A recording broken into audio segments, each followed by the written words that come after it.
Hello, BookTube, and welcome back to BookTrek 2021. This is a 5-month mission I'm embarked on with a bunch of other booktubers where we are reading Star Trek for the rest of the year. We started in August, which feels like a lifetime ago, with Star Trek the Original Series. We're going in order of premiere rather than in chronological order of the in-universe. So we started with Star Trek the Original Series, and we have now moved on in September to Star Trek the Next Generation. And I've been picking these books at random. I picked one at random last night, and it was this. It's Star Trek, The Next Generation, Slings and Arrows, Book 1, A Sea of Troubles, by J. Stephen and Christina York. And I didn't realize, I knew that it had odd cover artwork. That struck me as totally bizarre right from the beginning. And it seemed to me that it was Book 1 in a big series of a bunch of other titles. I didn't realize until I read it that it is Book 1 in a bunch of other in a series, in the Slings and Arrows series, but each book is tiny, a novella, or shorter. So I rocketed right through this thing. It's only part 1 of a story, and by the time I got to the end of it, the other reading that I had scheduled for the evening was, to put it mildly, calling to me, so I did not read any further than this one book. But I found I will read the other parts. I will read all the rest of the other parts in this thing in Slings and Arrows tonight, just to make sure that just because I know that I'm in the middle of a story here.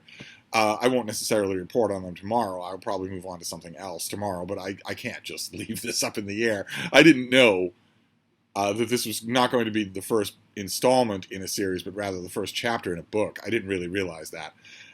Could have been better denoted in the book, but I found it, even though it was short, I found it fascinating enough because it reminded me of something that I talked about with the original series, which is that the original series incorporated time into its in-house continuity in a way that no popular science fiction television entertainment had done or ever thought to do before. Suddenly, we knew these characters as they grew older. Not just as the actors looked older while age and time were studiously ignored by the writers, but while the actors grew older and progressed in their fictional lives. That's a very big part of the original Star Trek. By the time you get to the end of the original Star Trek, that's a huge part.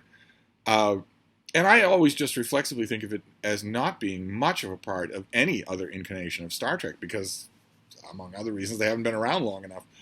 But this novella reminded me that it is, at least in one sense, a part of The Next Generation.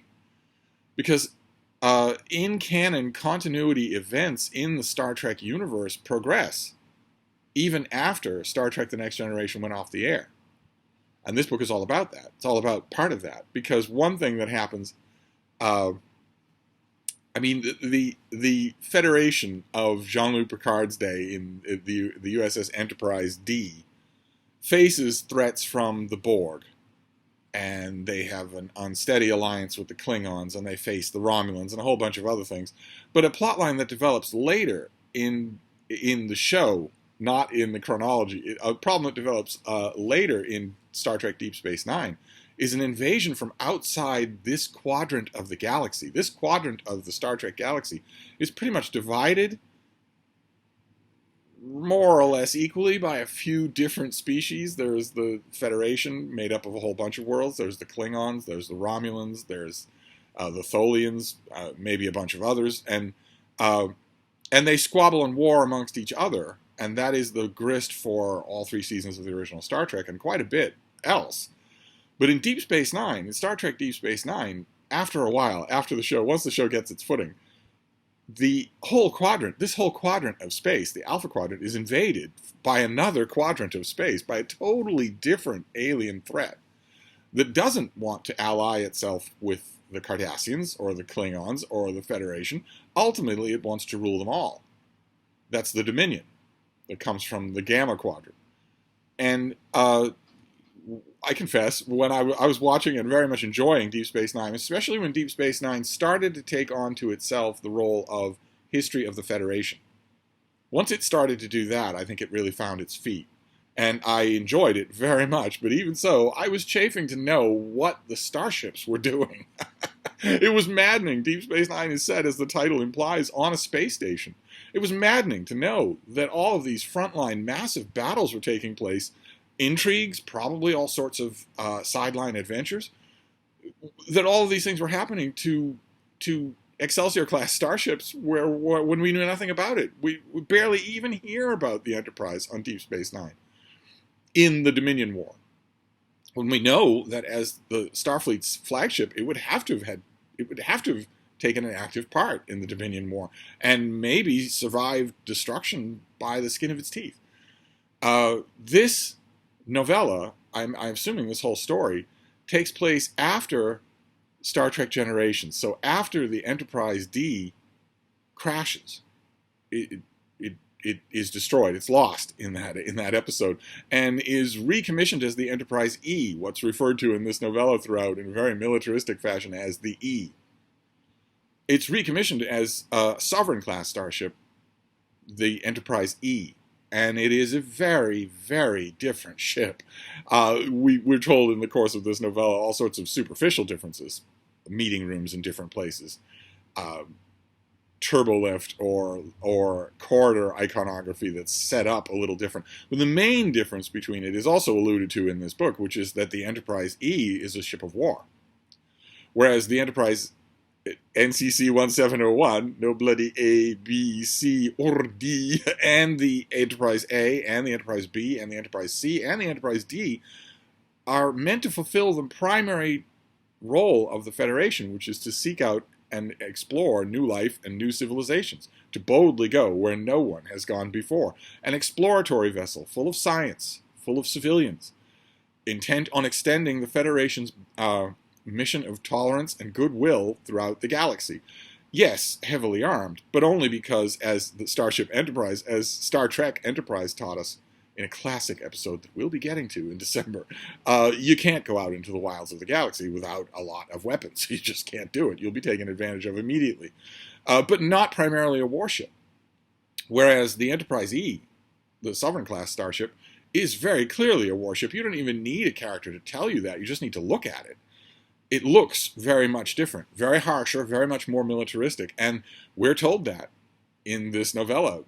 Riker relays to Captain Picard that all of the science departments are up in arms. That they're all grousing, they're all complaining that they're not getting the resources they need. And Picard tells Riker, well, I sympathize and I want to talk with them, but they have to understand our main mission has changed. We're not an exploratory vessel anymore. We're a vessel of war. We're a warship. So science will no longer take a priority on board this ship. That's fascinating to me. Absolutely fascinating. That change is never dealt with in Star Trek The Next Generation. We don't get it. The series didn't last long enough. I think it would have been absolutely fascinating if we'd seen that on a weekly basis. The struggle to make that change. And I don't know if you can make out on this cover with this cover artwork. I'm sure that the artist's heart was in the right place. This is Lieutenant Sean Wolf. Is that his name? Sean Wolf? Hawk. Sean Hawk is his name. He is a character in Star Trek First Contact. He's played by Neil McDonough, who's blindingly talented, an incredibly talented actor. He plays him very spit and polish, very up and coming. You're very much supposed to see the young, vibrant future of the next command generation in Lieutenant Hawk, which makes his death in Star Trek First Contact all the more heartbreaking. That's supposed to be. It's supposed to work that way. This takes place before that, so we see him on board the Enterprise, where he is characterized as a plank owner. And those of you who are familiar with nautical history will know what that means. A plank owner is not just an ordinary member of the crew. They may have the same rank as an ordinary member of the crew, but they're someone who's been with the ship from the beginning, from when the planks, so to speak, were laid down. And they know it backwards and forwards, and they have a more proprietary feeling towards it than other members of the crew. And it's clear early on in this novella that Lieutenant Hawk is one of those, that he's a plank owner for the E, not for the Enterprise, but for this particular model. Been with it every step of the way, something that Picard can't say, something that his command crew can't say. They were off the ship. It was given a building and a test drive, a shakedown cruise without them. They are at the beginning of this novella conducting war games with another starship, another Starfleet vessel. When that vessel has massive system-wide problems in the middle of a deadly nebula, before they have those problems, they beam over a cadre of new replacements of officers for the Enterprise, including an old friend of Hawk's. And then before anything else can happen, the ship is wiped out. The other ship is wiped out. So those officers just barely made it on board the Enterprise in time. But Data, upon re-examining the records of that ship, they recover the ship's sort of black box, and they re-examine the records and realize from the visual records, which apparently indicate that all Starfleet personnel are under visual supervision at all times, apparently from those records, that ship has a changeling on board, hence the cover. Which brings us right into the Dominion War. The Dominion, the founders of the Dominion are changelings. They are shape-shifting beings. And they command their genetically engineered, genetically created super soldiers, the Jem'Hadar. They also command a clerical race of subservient toadies. And all of their client worlds consider them to be gods. And it turns out that there was a changeling on board this other ship, and that almost certainly that changeling is now on board the Enterprise. So who is it? The authors here are a married couple, I assume. Don't waste any time. They don't drag that out at all. They don't waste any time in telling us right away who the changeling is among the people who beamed on board the Enterprise. They choose instead to delve into the whys and wherefores instead of the hows. That changeling, once it's discovered, wants to reveal its identity and talk to Captain Picard. Not necessarily immediately take over the Enterprise, just talk. That changeling, like Odo, for instance, in Deep Space Nine, and like so many other changelings that were sent out into the world of the quote-unquote solids, has lived among solids for a long time, many, many, many decades, and has come to feel a kind of affection for them.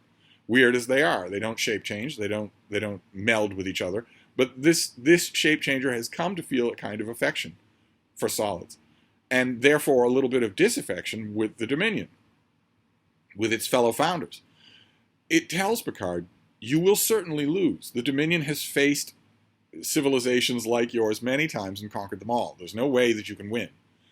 But the Dominion's ultimate goal is to erase all of your distinctiveness, all of your differences, kind of Borg-like. You won't be assimilated, but you won't be allowed to be any different. That you won't be allowed to have any kind of independence. And this shape changer would miss that. Tells Picard, I'm still loyal to the founders, but I would miss that. I don't necessarily want that to happen. And that's a very interesting ideological note to start with. And the Yorks have a very snappy writing style. I liked it quite a bit. I didn't know that it was in canon in Star Trek fiction. Of course, this doesn't happen on screen. In any major release on screen, I don't think it has yet to happen outside of Star Trek Discovery, which I'm trying not to think about. I will have to think about it if BookTrek continues in 2022, but I don't have to think about it now. Aside from that, I'm not sure that canonical Star Trek has a same-sex character. And in this novel, I know that it's not true in the movie, First Contact, but in this novel, I keep wanting to say Wolf, but his name is Hawk. Is that right? I want to find out now. It's such a boring name that it just goes right out of my head. I want to know who it is, though. It's Hawk, I believe. Hawk, yes, Lieutenant Hawk, Lieutenant Sean Hawk. In this book, and I guess in received communal Star Trek fiction, Sean Hawk is gay. It comes up many times, even in this novella. I don't recall there being even a slight sotto voce hint of that in Star Trek First Contact, but that's okay.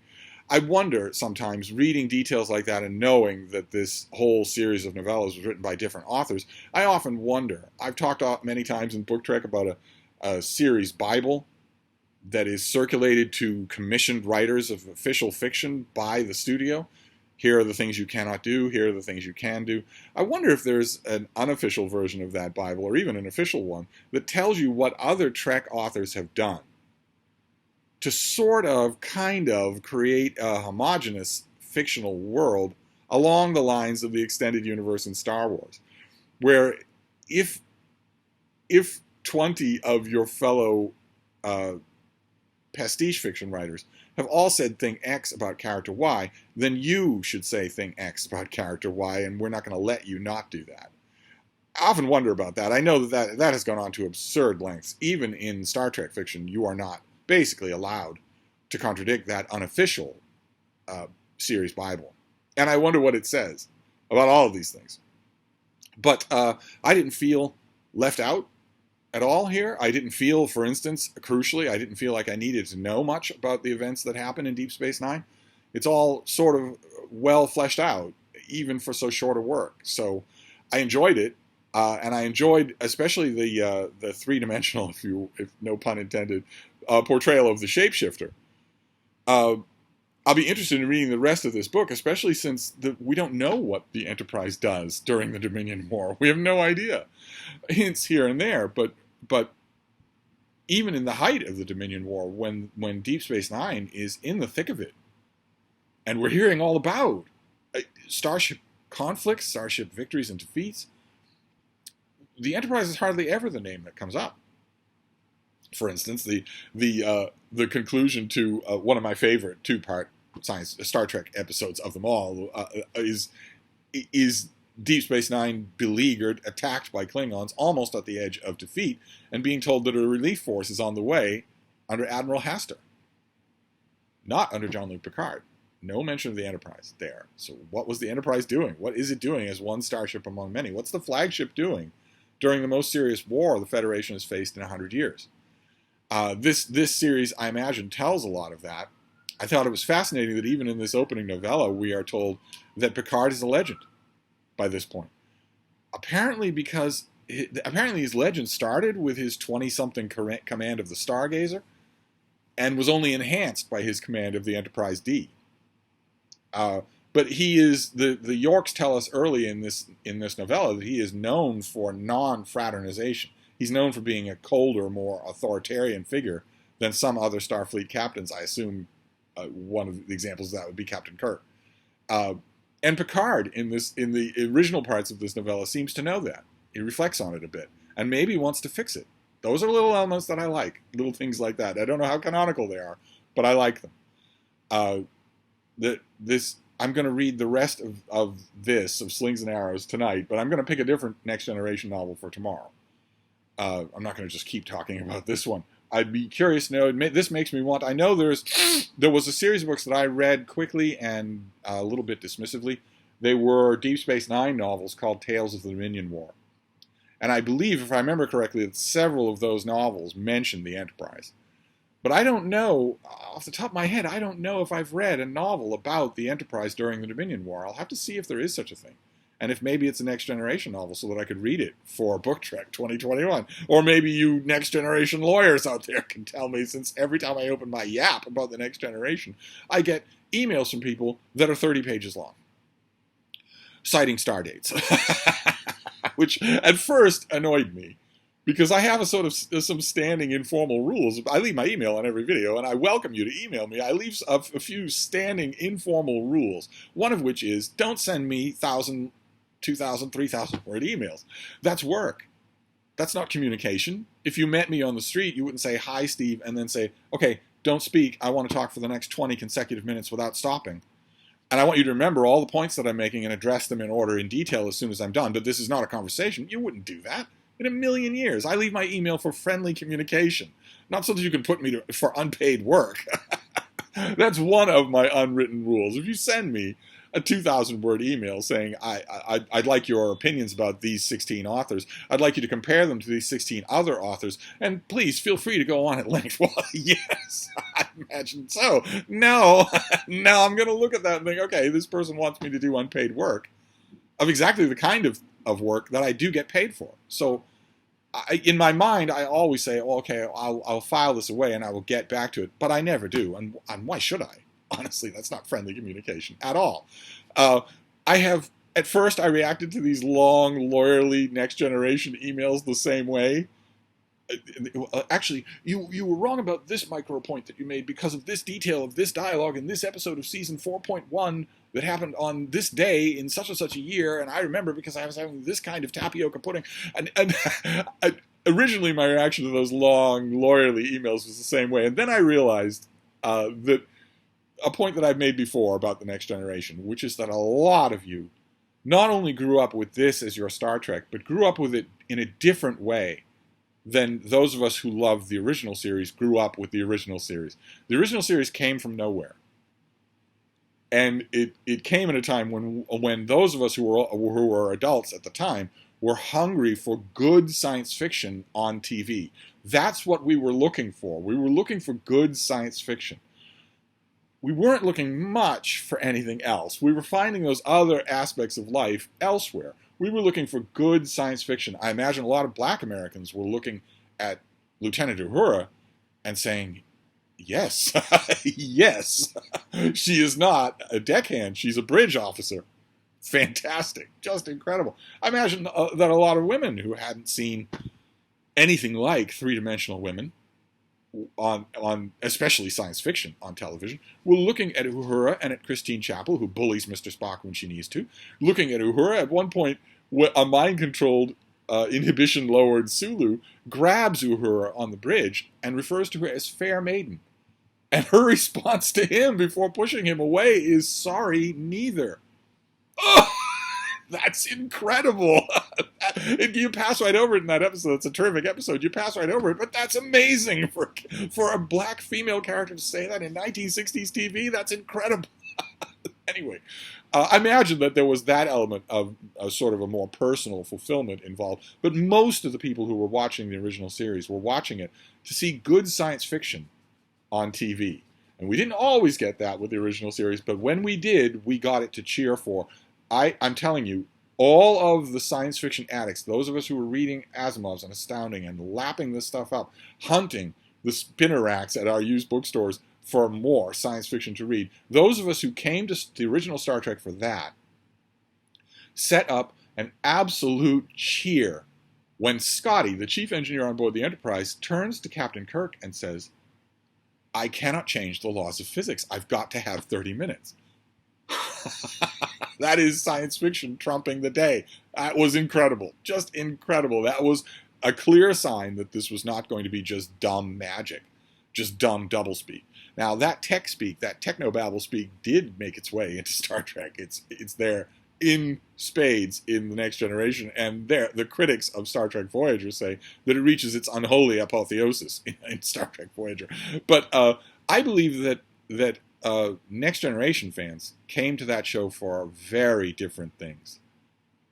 I don't know what that says about the time, the society in which the show premiered, but I get the strong impression, I always did, and BookTrek is knocking it through the roof, that the reason I'm getting those 1,000-word emails with footnotes and star dates and whatnot is because people think I'm attacking something that they deeply imprinted on. This is how you have a workplace.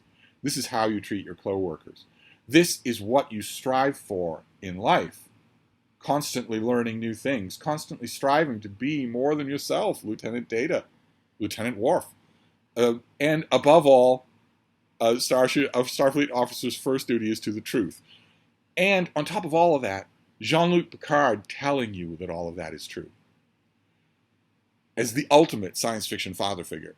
I have in the past underestimated how strongly that imprinting would have happened on the people who love this iteration of Star Trek. I don't believe that anything like that has ever happened in any other iteration of Star Trek. I know we're not talking about Star Trek Discovery, rightfully called by its fans that don't exist, STD. I'm not talking about the people who wildly cheer for all of the barriers that are being broken and all the firsts that are being achieved in that show, because I don't believe the people who are cheering that show actually watch it or care about Star Trek at all. So I'm talking about pre-Kurtzman, pre-virtue signaling Star Trek. I don't think that kind of sort of omnidimensional personal identification with the show happened in any other iteration of Star Trek except The Next Generation. And The Next Generation, I think it happened profoundly. I am curious to know how many men out there who are of a certain age now were ushered into their questioning, trembling puberty by either Deanna Troi and especially Dr. Crusher, or by Wesley Crusher. I'd be willing to bet it's a huge number. I'd be willing to bet a huge number of men and women of a certain age developed the kernel of what they consider to be real masculinity, real honor, real inventiveness, real flexibility from this command crew.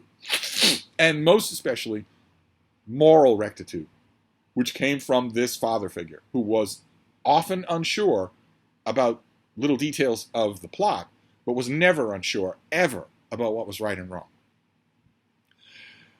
I may have underestimated how strong that was, and I think that generates all of the lawyer emails that I've been getting about Star Trek The Next Generation. So now I don't mind them in the way that I won't even say that I mind 3,000-word emails that are just about books. I don't mind them. I just ignore them. But I did mind them at first, and I don't mind them. I don't mind these longer ones about Star Trek The Next Generation at all.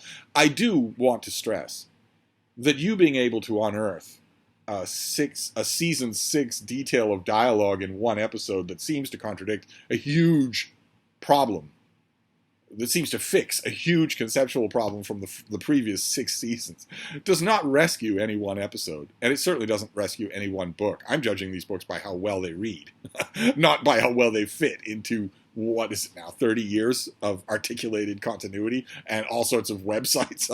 I'm judging them by how well they work as books. And this one, the one that we've long since forgotten today, actually, this novella actually works as a novella. It did the main thing that part 1 of a 6 or 7 part series of novellas should do. It made me want to read part 2 as soon as I was done with part 1. And that's what I'm going to do tonight. But I'm not going to report back on Slings and Arrows. I'll go on to something else for tomorrow. So I will see you then, having digressed enormously on the nature. But that's what we're doing on BookTrek. What I'm doing anyway. What my co-hosts are doing. Well, it's hard to say. They have, as I repeatedly say, lives and jobs and loved ones and personal hygiene. So they're not doing a video a day.